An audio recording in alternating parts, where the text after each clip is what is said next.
out here with Jets legend Curtis Martin. It's great seeing you. See Wh- you. Training camp. Um, what kind of feelings do you get coming back out here? Well, training camp was always an exciting time for me because I always thought that your preparation was going to determine the rest of the season, and I always judged the season that I thought we would have based on how well the training camp did go or didn't go.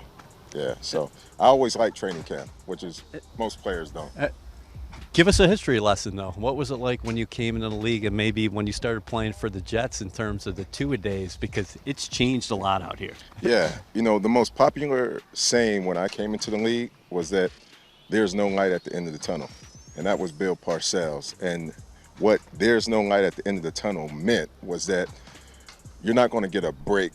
Don't even look for a break. And there were times where we would go two-a-days for 15 days straight. And I'm talking about full pads. We would do full pads in the morning, shoulder pads and helmets in the afternoon. Two-a-days for 15 days straight. How much did you enjoy the interaction with fans at camp? Because an opportunity to come out was back in Hofstra, but back in the day, but just to watch, because last year fans didn't have the opportunity to come out and watch the guys, and they're going to be out here today, and the Jets are going to have 8 open practices. Yeah, well, for me, I always appreciated the fans.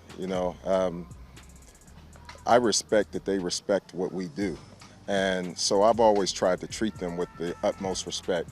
I was always that guy who would stay after practice for a long time signing autographs because, I think you can say something. You could say, I appreciate the fans, but I also think you can show them that. And that was my way of showing them. What do the Jets running backs have in store for them this season with the new offense featuring the wide zone? Well, I mean, it's good. It's good. I believe that the Broncos did it at one point in time, and I was somewhat jealous of it because Terrell Davis would just kill defenses with the way they ran, and they were so good at running that zone type of offense. So You're a big culture guy. What have your initial impressions been of Jets head coach Robert Saleh? I really like him. I mean, just listening to him in this morning's meeting, he's definitely the type of guy I would have liked to have played for. He seems like an old school mentality guy, but with what it takes to operate and be effective in today's NFL. You said you were at the team meeting today. Uh, did you get your juices flowing a little bit when you were in Yeah, there? yeah. I mean, you could tell he's a really good motivator, but I think there's a big difference between being a motivator and being someone who is influential. Because you can motivate someone, but I believe when you influence them, you really have a stronger impact on them. And he seems like that type of coach, and I like him a lot. Yeah, and there's different ways to lead, and you know that. You Yeah. succeeded under a lot of people. His style, it's pretty unique, I think, because he's not a yeller or screamer. You see him get emotional on the sideline, but he's a very positive force, I think, with the guys, and that's going to be good for a young roster. Well, you know what? He's a good leader. I mean, without even knowing a whole lot about him, you can tell that he's a good leader. You can tell that he has the confidence and he has the type of presence that a player respects. And I think that as a head coach, it's very important that your players respect you. And that's the one thing that I could see in this morning's meeting is how the players have a respect for who he is. Players respond better to respect than they do, just for a rah-rah coach. Yeah, no doubt about that. How would you help a young quarterback? Zach Wilson's out here. This is his second professional training camp practice. He just signed his contract the other day, and he's embarking on his NFL career. A lot of expectations externally, but what would you say from a teammate's perspective how you can help a young guy? Well, I think what's most important, I mean, he's in a position of leadership. Quarterback position comes with a leadership responsibility to begin with. I would want him to know that you have to understand that everyone on the team is looking at you, even though you're a rookie, because of your position. And you have a responsibility. You have a responsibility to lead and to learn to lead very early on.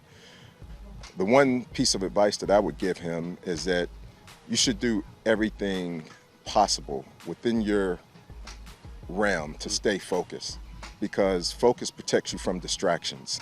And at that position in New York, you can't afford to be distracted.